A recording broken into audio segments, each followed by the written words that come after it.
Hello, I'm Saber Mushirian, and you are watching and listening to part 2 of episode 8 of the Failure Chronicles.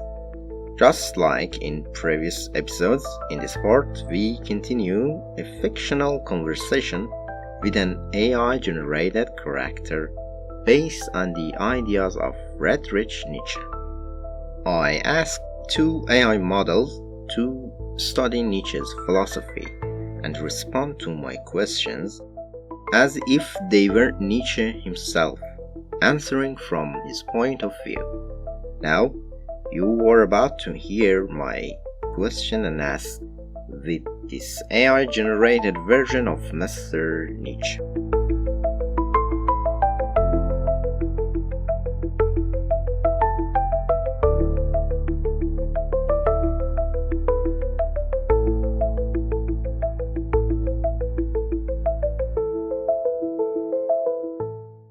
Greetings to you, Mr. Nietzsche. I want to know about the existence of evil in the world. Tell me, from your point of view, where does all this evil in the world come from? Greetings to you. For me, evil is not something independent or external. What human beings call evil is actually the result of weakness and inability. In my view, evil does not have its own inner nature. It comes from the rise and spread of feelings of weakness, fear, and guilt. For example, in Christian teachings, which I call a religion of the weak, they plant this idea of sin and evil in the human soul. They make people believe that they are sinners before God. In this worldview, humans are nothing but weak beings who need salvation from evil. But I say this is nothing but the weakening of a person's will and power. Evil, in my view, appears wherever the will to power becomes weakened, where people, instead of enjoying life and its struggles, trap themselves in moral and ideological prisons. This is the real evil, stopping and restricting the will to power, suppressing life and human nature. But in a world full of life and strength, where wills flow freely, there is no real evil. Life itself is full of pain, suffering, and struggle, but these are not evil. They are necessary parts of life. Only when people surrender to their own weakness and seek meaning and values outside themselves do they see evil. So evil, by itself, does not really exist. What people call evil is actually a reflection of their weakness in facing life and power. You believe that life is full of pain, suffering, and struggle. Why is it like this? Why isn't life easier? Why must we always be in a fight? Exactly. Life is full of pain, suffering, and struggle because life is something dynamic and always in motion. If you want to understand why, you must understand that life does not seek comfort or peace, it seeks power. Life is a constant struggle in which different wills push against each other to gain more and more of what they want. Because life is alive, it must move and grow.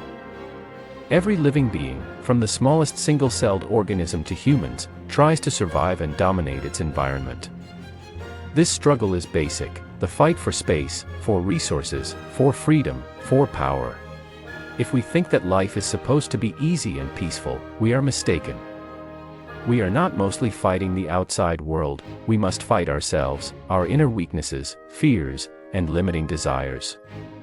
This inner struggle is necessary for growth.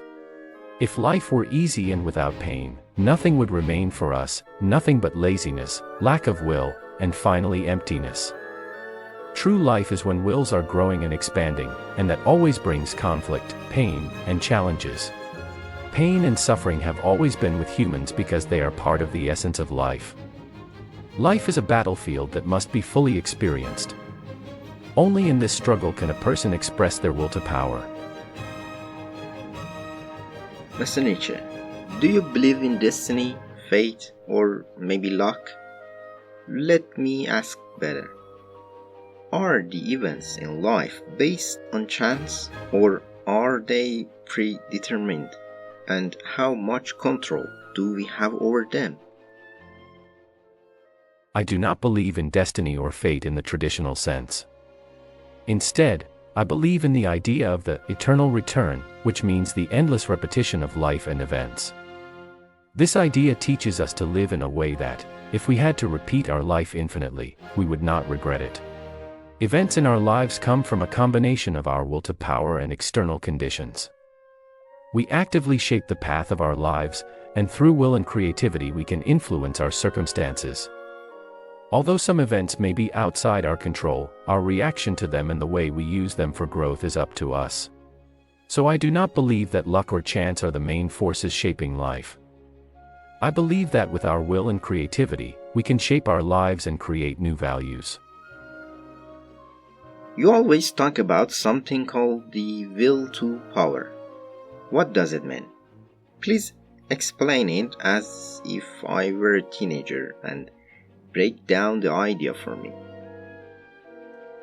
Of course, I'm happy to explain it. Imagine that inside every human being there is a strong force pushing them to become better and stronger. This force is what I call the will to power. The will to power means that every person naturally wants to overcome challenges, grow, and become something greater. It helps us go beyond limits and obstacles and reach our goals.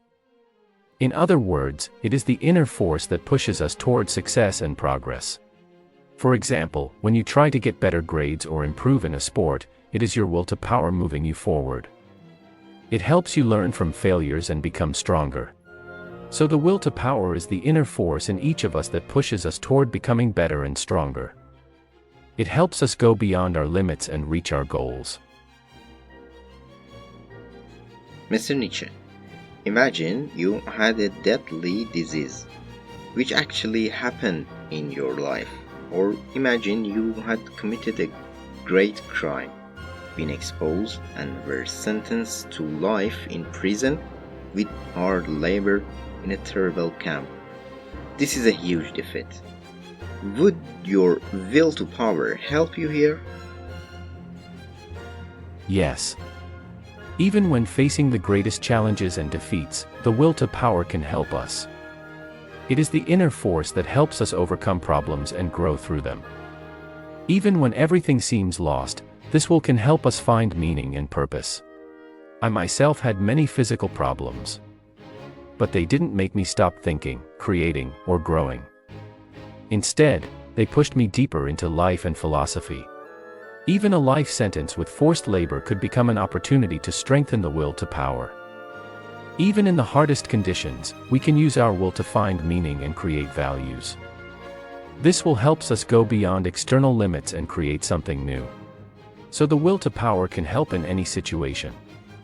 It guides us toward becoming stronger, even in the face of our greatest problems. Many people think your ideas are nihilistic. Were you a nihilist? This is a common misunderstanding. I do not consider myself a nihilist. Nihilism means the collapse of values and the denial of meaning and purpose in life. I recognized this problem and criticized it, but my goal was to move beyond it.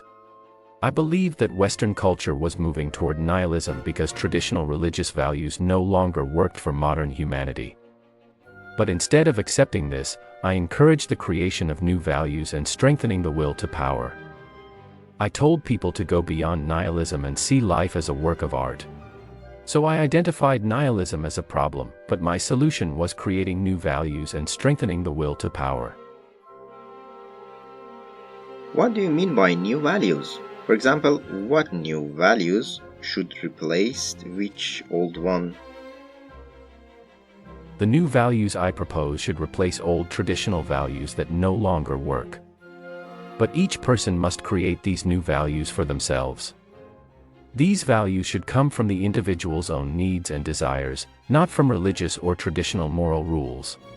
For example, instead of accepting weakness and submitting to higher powers, each person should strengthen their power and go beyond their limits. Instead of blindly following religious commands, each person should be creative and see their life as a work of art. Instead of denying this worldly life and focusing on the afterlife, each person should enjoy their current life and live it in the best possible way. Instead of traditional ideas of good and evil, each person should create values based on their own needs and desires. These new values help us break free from traditional moral and religious limits and live creatively. Let me ask a personal question. You had a serious illnesses.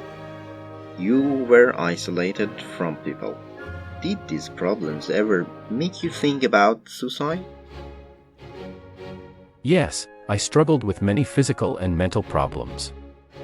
They had a big impact on my life. But I never saw suicide as a solution. I believe that even in the hardest situations, the will to power can help us find meaning and purpose. My problems pushed me to think more deeply about life and philosophy. They gave me motivation to create new values. I believe that every challenge can be a chance to grow. Instead of giving up, I used my problems to strengthen my will and creativity. What's your opinion about hope? My view on hope may surprise many. I believe hope is actually the worst of all things, because it prolongs human suffering. This means hope can keep a person waiting and suspended, without really helping them improve their situation. Instead of hope and waiting for external change, I emphasized strengthening the will to power and creating new values. A person should live in the present moment and use their will and creativity to improve their life, rather than hoping for a better future. And one last question. Imagine you are speaking in an NA meeting or a group of people who feel broken, rejected, and defeated. In a prison, a rehabilitation center, or psychiatric hospital. What would you tell them briefly? My dear friends, I know each of you has faced great challenges and failures. But remember, these failures are not the end. They can be the beginning of a meaningful new path. Every failure is a chance to learn and grow. The will to power is inside each of you, guiding you towards strength. Instead of giving up, use your challenges to strengthen your will and creativity. See your life as a work of art. Create new values. Go beyond traditional limits. Seek meaning that you define. Remember, you are not alone. All humans face challenges. What makes us different is how we respond to them. Learn from each failure and grow stronger. You are stronger than you think. The will to power is inside you, and it can lead you to a better and more meaningful life. Believe in yourself and create new values.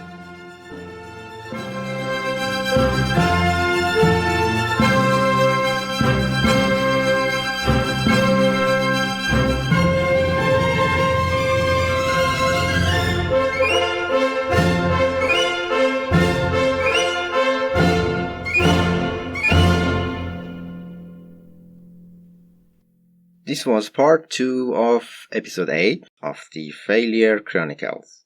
In this episode, I tried to introduce Friedrich Nietzsche in a short, simple, and accessible way through an AI-generated conversation.